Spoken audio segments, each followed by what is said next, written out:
But I mean, those giant lattes that are 16, 20 ounces. Yeah. I used to do sugar. A day. And I would get headaches. You were then. Who were you? You didn't even know me then. Oh my God, thank God.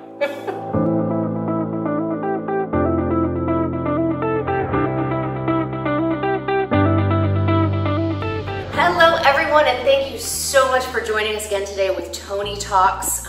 We're getting a lot of amazing questions coming in, so we're really excited about this. We want to share all of Tony's amazing knowledge with the fan base. But first, he's going to start out with a story that we got from Terry. Absolutely true. You know, we want to start these Tony Talks with sort of a very inspirational story. This is certainly one of them. This comes from Terry. She's in one of the challenge groups. And I know when you hear this story, some of you will know her and others will learn more about her. So I'm thrilled to read this about Terry. So she writes here, I grew up on a ranch and sports were a big part of my life, and so were horses. I was also in top shape. Even when I got married at 19, I stayed active in sports and played and coached. We had our firstborn girl and she was so perfect. Her sister, however, was born a few years later with heart defects. And she had 4 open heart surgeries before she was 6, spending most of her life in the hospital. My girls were the best of friends, both growing into beautiful young women. That's a proud mama right there, I'll tell you. My oldest got married and started a family of her own. My youngest took a writing course and wrote a couple of children's stories, one of which we finally got published last year. Carmen, my youngest, had the biggest heart and a love for life like no other. After multiple surgeries, including back surgery to straighten her back, she lost her battle and passed away in 2008. And then Terry writes, that's when my life took a dramatic turn. I started spiraling into depression and all that goes with it. When I finally started to turn my life around, I quit smoking and I started working out. But I had gained 80 pounds and had a long road ahead of me. That's when I found you. I guess meaning me. Tony, that's when I found you, Tony, and your Fitness Fusion group, which is one of the challenge groups here. I've downsized 60 pounds, and there is no going back. I have even joined you in your handstand challenge. That's awesome.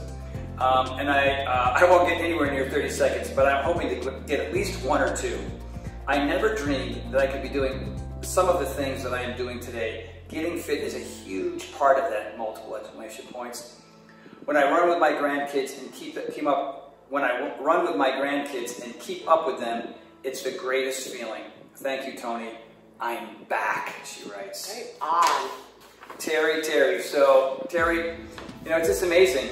You know, you lost a child. That cannot be an easy thing to come back from. But the fact that you moved in the right direction, got out of your funk, and now you're part of, part of those challenge groups. It's just awesome to read your story and share your story and know that you've come a long way, and that's impressive. That's inspiring to me, that's for sure. Yeah, so. and thank you that's going to inspire a lot of other people too. So, that's the point of these stories, is to inspire others. Yeah, for sure.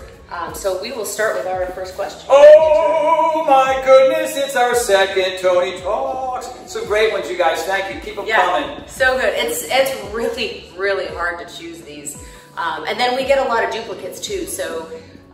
Just because your name isn't with it, don't think that we didn't read your question, because sometimes people are just asking the same things. Yeah. So this comes from Jafar. Jafar? Jafar from afar. Is he afar? How far is Jafar? I don't know, probably next door. He didn't say where he's from. Oh my God.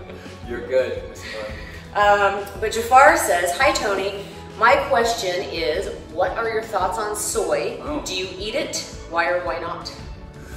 Well, I'm going to give you a short answer. I'm going to let Shauna give you the long answer. So, you know, I have blood work all the time, and when I had my Ramsay-Hunt syndrome, right, we understood that I had leaky gut and all these different things, and Epstein-Barr and yada, yada, yada. So, you know, we checked my blood for almost everything on Earth, you know, and so what came up is certain markers that were affecting me, causing inflammation, you know, from just joint pain to lethargy to our athlete's foot, you know what I mean? And so, soy was on the list. Soy, wheat, corn, and dairy were on the list. Also tomatoes and spinach and sesame seeds and cashews, and oh my God, it's crazy. Now I'm starting to filter some of those foods back in, but me personally, based on what I learned, I'll take this off now, I don't need it. Based on what I learned, wheat, soy, corn, and dairy is off on this, basically, you know. I mean, sometimes you can't avoid them because there are foods you don't know about.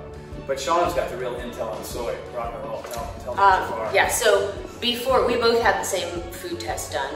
I also came up with soy as an inflammation marker, so I cut it out as well. Prior to that though, I really liked soy in my lattes in the morning. So I wanted to find a reason to keep having them.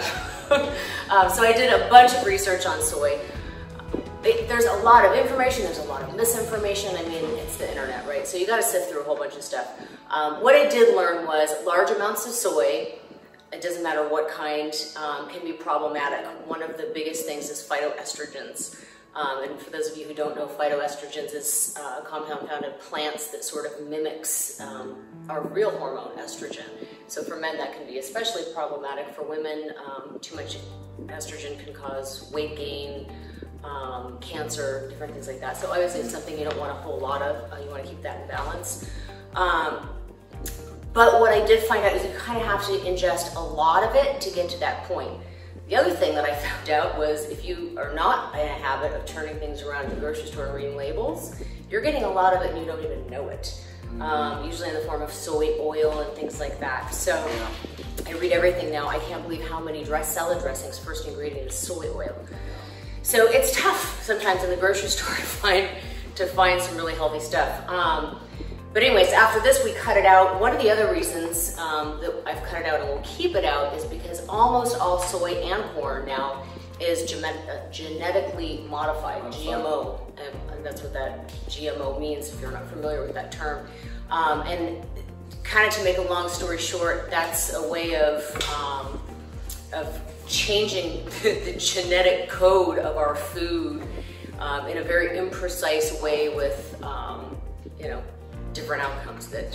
So it's not eating real healthy, nourishing food. So that's another reason to stay away from it. So I would say stay away from soy.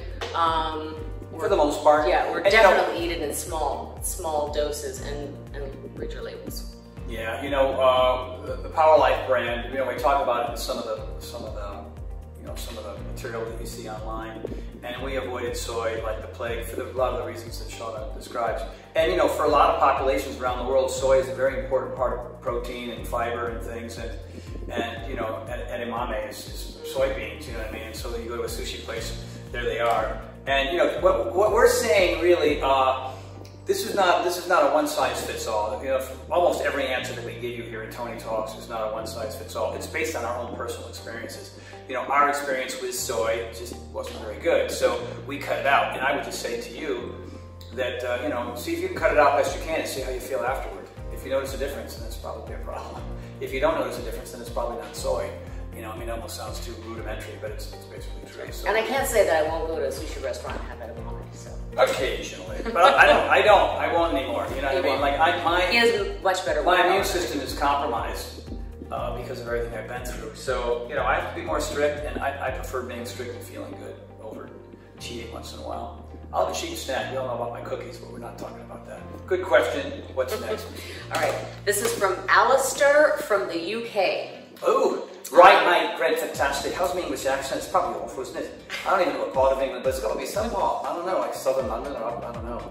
Maybe it's a people up north. John, Paul, George, and Ringo. Shall I start now? And Alistair. And Alistair, yes. All right. What's the person's name? Alistair. Alistair. Or maybe I hope I'm pronouncing it right. It's Alistair. Alistair. That's a great name. Alistair. You don't hear that name. I love that name. I know, you too. Right, Alistair. What do you got, Alistair? This is a two-part question. First one is, how do you feel about caffeine as part of a healthy diet, integrated with the workouts? For example, drink a coffee in the morning before a workout, etc. Simple, easy. Caffeine, you know, look, I never drank coffee. I never got really into coffee. Everybody else in college, when they were kind of jamming for tests, were packing coffee down. And I don't know why I never did. Early on, it wasn't for health and wellness reasons. You know, I wasn't pro or con. I just never got into the cigarette and coffee habit early on in life. My parents smoked and they drank coffee too. I mean, they didn't abuse coffee. And you know, I can tell you there's so many professional athletes, especially endurance athletes, that think coffee is perfect. You know, a simple, basic 8-ounce cup of coffee is a perfect get up and go for your day, probably for your workouts before a race, whatever it is. But obviously, you know, if you abuse it, you're gonna have some issues. You know, for me personally, the only time I consume caffeine, and there have been some pre-workout formulas from different companies that had too much, and I could feel the tingle and tangle, and I didn't really like that feeling. And then I had kind of that drop-off period halfway through my workout or later in the morning or something. You know, not to keep bringing up Power Life. In Power Life, we have a brand new formulation. It's not out yet, but look for it. It's got very low caffeine, but it also has a lot of other natural ingredients to help sustain your energy without the fall off later. So little bits of it here and there. I mean, I'm not going to argue with the fact that that's going to be very beneficial. It's really, you know, a lot of people consider it very, very healthy. Some people avoid it like the plague. And I go long periods without it. You know, if I'm not going to work out on a particular day, or it doesn't require that kind of extra vim and vigor, then I don't really use caffeine. Shauna has a regular routine in the morning. She loves that to get up. You know, she makes it. Her green tea as well. We both have our green tea, which, you know, really has about half the caffeine as a cup of coffee. So, you know you're drinking too much caffeine, that when you try to stop, you have a massive headache for 3 or 4 That's for sure. You know what I mean? So it's addictive. It's an addictive thing. So I know that's kind of a wishy-washy answer. I don't want to give you a yes or no answer because everybody's different. Do you have any yeah, I mean, I would say there's plenty of days when I don't drink coffee and I don't have a headache, so I think it's safe to say you're not abusing it. Not abusing it. But I mean, those giant lattes that are 16, 20 ounces. Yeah. I used to sugar. And I would get headaches. You were then. Who were you? You didn't even know me then. Oh my God! Thank God. But I will say I do like to drink one of these green teas before a workout because it does kind of give me the extra energy I need. However, if I was to slam a whole one of those and not work out, look out! On fire! It'd be wow. a little. Shauna is vacuuming the ceiling again. What in the world is that about? Get her down. Yeah, and I used to have a more strict opinion about caffeine. You know, I used to thought it was this evil thing and you shouldn't do it. You did. I did, and now I don't as much. You know what I mean? And that's just re-educating yourself. You know what I'm saying? Just learning about new things and not being so strict about certain stuff. I mean, I'm really strict about other things, but you know, about caffeine, too much caffeine is just, you know, that's problematic. Yeah, it's not. It can cause hypertension and all kinds of. Then you're going the opposite direction. But I would say, you know, 1 to 2 cups, and keep in mind that's 6 to 8 ounce cups of coffee, not quadruple shot espressos. Yeah, exactly right. Good question. So the next one comes from Rachel, and Rachel, we have to thank you for this question because we did not realize that our sign up for the newsletter link was broken on the website. So you brought our attention to that, and our IT team, aka Tim, is working on that today. Yes, so, Tim, our team. Our team, Tim. Yes. So hopefully by the time everybody sees this episode, it will be. That's embarrassing. No, everything in the Horton world is perfect. We don't have any problems or issues or mistakes ever. That's only our marriage. That's right. So if you go to TonyHortonLife.com and you scroll all the way to the bottom, it will say sign up for the newsletter, and hopefully when that's working, you'll hover over it and it'll be something you can click and fill in your information, and then it'll automatically sign you up and you'll get a cool video, little workout video, I think, that's exclusively for signing. Was that her question? That was her question. She just wanted to know. She said, I would love to be signed up for the newsletter that Tony mentioned on Tony Talks. Where can I sign up? So I went to find the exact page and realized it was perfect. And you also have access to all of the newsletters that are That's true. So and the blogs, all the blogs.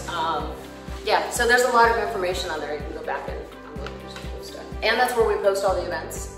Yeah, so it's all right there at TonyHortonLife.com. You don't even need Tony Talks. That's not true. And when new things come out, we always tell you that in newsletters too, so you're usually first to know. Cool. Next comes from Grace in Corinth, Texas. Grace. One of my favorite names ever. I know. Everybody should be named Grace. Favorite names too. Grace. And what was the gentleman's name, the first gentleman? Jafar. Gracie and Jafar. We should all be named that. That sound like that's characters in a movie. Grace and Jafar. Yes. Story of love. The Disney movie. Okay, Grace from Corinth, and I'm going to try and read this the way she typed it. I have been a Tony fan forever. You're a good girl. Good girl, Grace. So, Grace says she has all your versions of P90X. She even has Power 90 on VHS tape. What? Put that in the Smithsonian right now. I'll sign it and it'll be worth $35.95 on eBay in 22 years. You gotta bronze those, Grace. So she says, one thing that has evaded me is that I have never been able to successfully complete a full, solid, unassisted pull-up in my entire life, even when I was a health club trainer in the 80s. So what Grace wants to know is, why is it so elusive? Why can't I get this one thing, just this one thing? Why is it so hard? That's what she wrote. Oh my God. I said I'm going to try and read it the way she wrote. Why? And exclamation point. Is it so hard? All right, Gracie, so here's the drill. So I've been working on handstands, if you follow me a little bit. We had a deadline of July 1st, which has come and gone. And there was a group of us, my sister's daughter, my niece, my friend John Stelwag, who could be watching right now. He's been to Paragon. My friend Scott Morgan, and my other buddy Greg. We all just, you know, whatever. When the quarantine hit, we said, hey, let's all do something together. The only one that got past the 30-second mark on the handstand was John. John just nailed it, you know what I mean? So he had a gymnast daughter at the house, so he had to get some extra help. So, but my best was 20 seconds, and you know, think about it. 15 years ago, I held a couple 1-minute handstands. But I just got away from it, I stopped doing it. So I can relate to the pull-up thing, right? So the more you do, the better you get. So take that and write that in black magic marker and put that on your refrigerator. The more I do, the better I get. So it's something that is your weakness. Handstands are my weakness, so you have to do it often. And another thing too is, one of the reasons why I'm not great at handstands is because I'm structurally not lined up as well as I can. I got tight shoulders, I'm good at climbing and pegboards and things like that in ninja courses. So I have this anterior chain, the front posterior chain, anterior chain. All these muscles in front are good, but it prevents me from straightening my arms all the way. And I had an injury in this arm and this shoulder, so this arm, it's like stacking bowling balls on top of each other and hoping it all works out, right? So that's the thing I have to fight, right? So one of the things when it comes to people who are good at pull-ups, skinny people, thin people who don't weigh a lot are pretty good at pull-ups out of the box. So I don't know what your ideal weight is. I wish I knew what your height, I knew what your weight was. I don't know those two things. But you know, the less there is to pull up, the easier they are. So if you still have 15, like if I had 15 more pounds on me, if I just put a weight vest on and I had 15 more pounds, pull-ups would be really hard for me. So not knowing that, that's one of the issues. But the other thing too, the other key, let's say, maybe you're within your proper range. Let's say you're 5'8" and you're 130 pounds or something like that. That's kind of a reasonable weight for a person 5'8", right, a gal? Then you're probably there. So here's the key to getting better at pull-ups. And I work on pull-ups minimum 4 times a week. I'm not getting a whole lot better very fast, but I can see the improvements. The improvements are there. I think by August 1st, cross your fingers. You work at you work at handstands? Handstands. I work on handstands. So by August 1st, we've moved up our date for the rest of us. For Tony. John, we will catch you, my friend. So here's what I always tell people who really want to get that pull-up thing. Every single day that you don't have pull-ups in your regular workout, or lat pull-downs, or cable pulls, or anything that has to do with this motion, right? You have to work on your pull-ups. And so for the first 3 weeks, that's my chair. That's not me, that's my chair. A little embarrassing, we're gonna have to fix that, okay? I'm gonna stop doing that right now. Or just edit that out. Edit that out. No, we're gonna keep it. I know. We're gonna keep it. There's no editing here when Tony talks. No editing. So, you get up in the morning, maybe right out of bed, and you have a pull-up bar, obviously you've been working on it, so hopefully you have a pull-up bar. Do 3 sets. 3 sets assisted. Put that chair underneath you or use bands or whatever you gotta do and do those 3 sets. And just go to max all 3 times. And give yourself a full 90 seconds in between the 3. The whole thing will take you 5 minutes to do, right? So you're gonna do that Monday, Tuesday, Wednesday, Thursday, Friday. Every day of the week except for days that you have, rigorous upper body pulling exercises. 3 days a week. You're gonna do it in the morning and you're gonna do it at night before you go to bed somewhere. I don't care. Just separate it by several hours, right? It's just 3 sets. And you do that for 3 weeks. And for the next 3 weeks, you do 4 in the morning and 4 at night. And for the next 3 weeks, you do 5 in the morning and 5 at night. Of course, making sure that, you're doing whatever you can to get your arms straight at the bottom and getting that bar up to below your chin. Whether you've got your foot on the back of a chair or you've got a pull-up assist band or whatever it is, just keep doing that motion. Another great way to improve is isometric hangs. All right, so if you want to substitute some of your pull-ups for an isometric hang, you grab that bar and you just count. You know what I mean? If you get to 1 minute 40 seconds, you're building great isometric strength. You would think, like, how does this hang in there do something? You'd be surprised how strong that makes you. Like, why does Warrior 3 work or Warrior 2 work in yoga? You're not actually moving, but trust me, you feel it, right? So isometrics are isometrics. They're as powerful as everything else.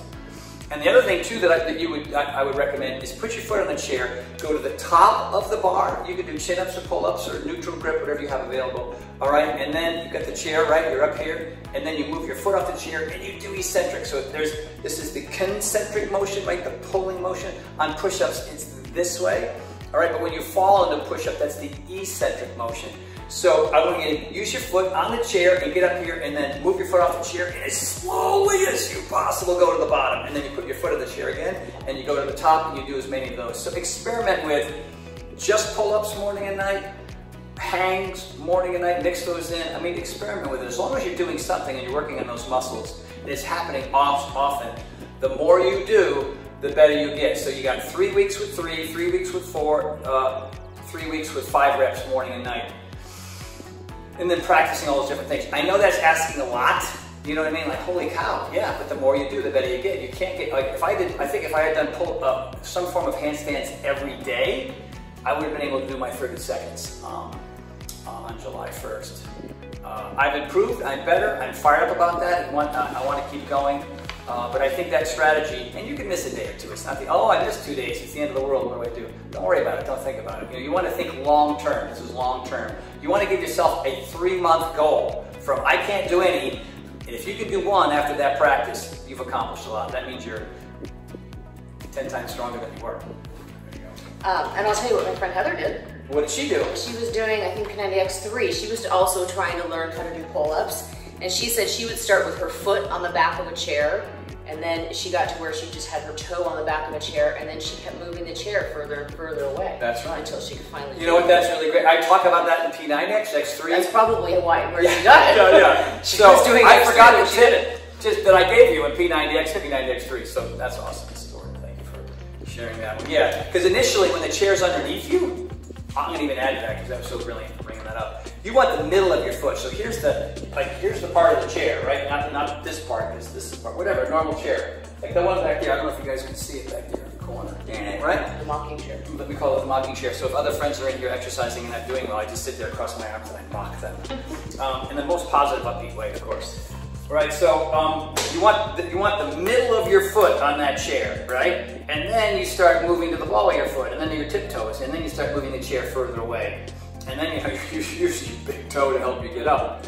And so what happens is that shifts most of the strength of the exercise part to your upper body, and not so much on your leg. And you only want to do 1 leg at a time, you know what I mean? And initially you feel like, what a joke, I'm basically doing a 1-legged squat here. That's fine, don't worry about it. If you can do like 15 reps out of the box with your foot in the middle of the chair, well, then that means you need it right away, move the chair further away or get up on the ball of your foot or toe.